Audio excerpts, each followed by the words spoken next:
Assalamualaikum warahmatullahi wabarakatuh.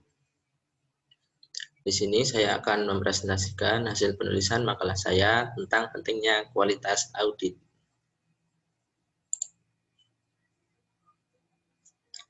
Sebelumnya, perkenalkan, nama saya Rega Pratama dari Prodi Akuntansi kelas I dengan NIM 142200257.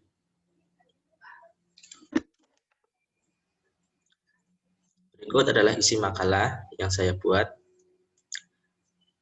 Yang pertama abstrak, kemudian pendahuluan, tinjauan pustaka, metodologi, analisis hasil, dan yang terakhir kesimpulan dan saran. Bagian pertama yaitu abstrak. Kebutuhan audit laporan keuangan perusahaan merupakan hal yang sudah umum dalam dunia bisnis dan keuangan. Di Indonesia, standar untuk mengukur kualitas audit yang digunakan adalah A Framework for Audit Quality yang diterbitkan oleh AIFAC Framework. Melihat dari perbandingan antara hasil pengujian AIFAC Framework, dapat disimpulkan bahwa kualitas audit di Indonesia cukup bagus. Hal ini dikarenakan 63,45% KAP di Indonesia memenuhi elemen kualitas audit dari P3K.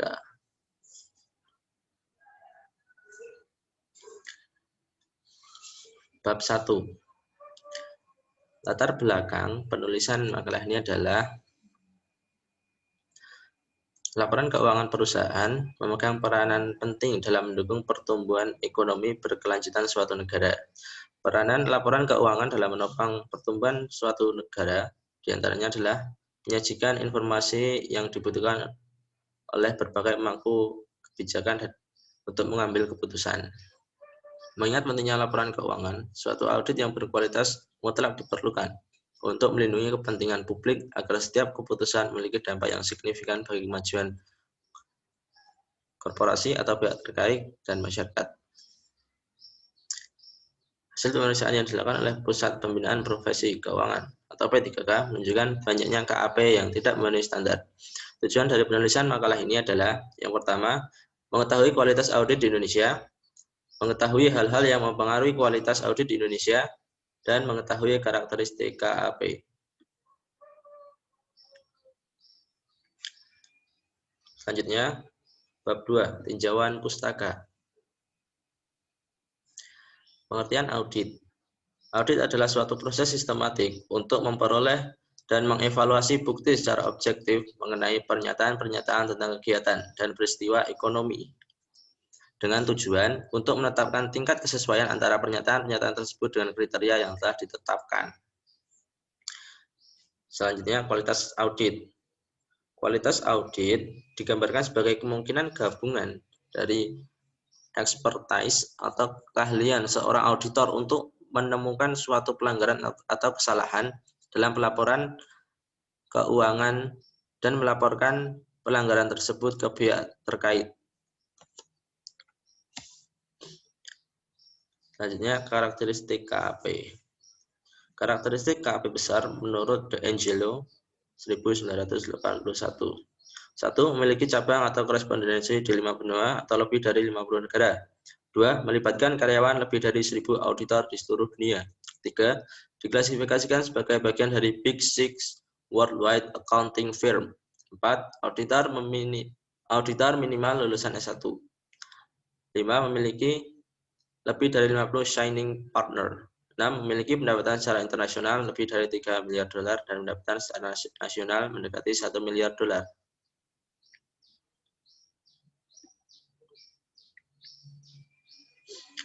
Selanjutnya, jenis auditor.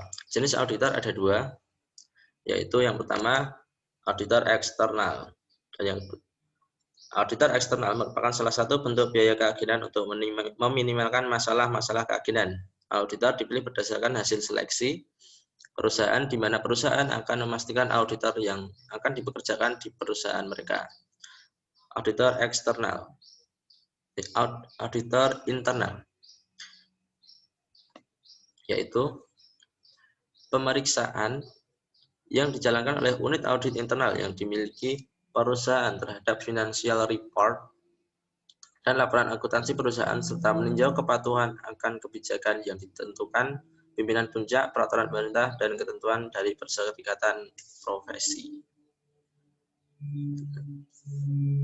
Publikasi laporan keuangan. Publikasi laporan keuangan adalah hal yang wajib dilakukan sebagai bentuk transparansi perusahaan terhadap kinerjanya. Dalam Undang-Undang Nomor 8 Tahun 1995 tentang pasar modal menyatakan bahwa perusahaan publik wajib menyampaikan laporan secara berkala dan laporan insidental lainnya kepada Badan Pengawas Pasar Modal dan Lembaga Keuangan.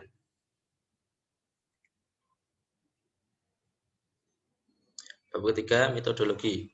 Studi ini menggunakan pendekatan kualitatif dan deskriptif, dan data yang digunakan dalam studi ini berasal dari data sekunder berupa hasil pemeriksaan terhadap angkutan publik dan KAP yang dilaksanakan oleh P3K pada tahun 2012 hingga tahun 2014, atau selama 3 tahun. Bab 4. Analisis hasil. Hasil pemeriksaan selama tahun 2012 sampai dengan 2014 menunjukkan hal sebagai berikut. Yang pertama, tentang ketaatan terhadap ketentuan administrasi. Kedua, ketaatan terhadap sistem pengendalian mutu KAP. Dan yang terakhir, kepatuhan terhadap standar auditing. Pemetaan hasil pemeriksaan P3K terhadap kerangka audit IFAC.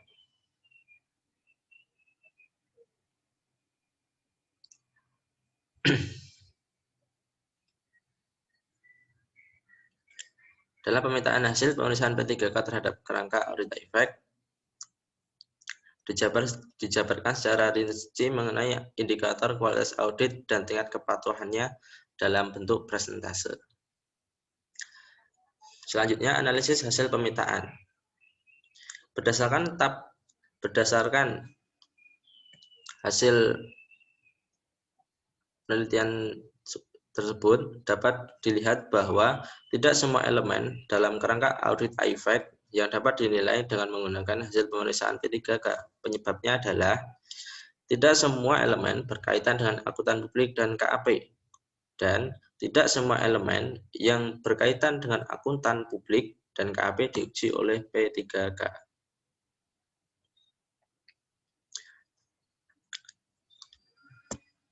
Dan terakhir, bab 5, kesimpulan dan saran.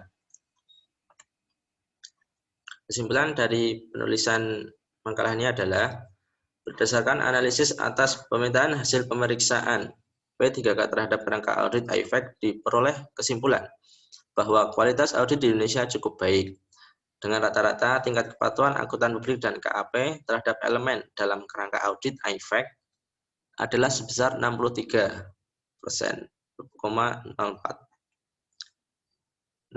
Sebesar 63,04%. Angka ini menunjukkan bahwa 63,04% akuntan publik dan KAP di Indonesia telah memenuhi 16 elemen yang diminta IFAC untuk dipenuhi oleh akuntan publik dan KAP.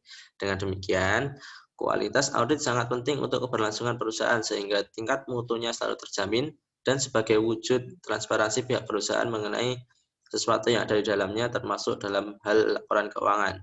Saran untuk penelitian ke depannya adalah untuk menguji kualitas audit di Indonesia dengan memperhatikan faktor-faktor yang lebih banyak dan kompleks dan berkesinambungan agar pengujian atas kualitas audit di Indonesia lebih spesifik dan akurat.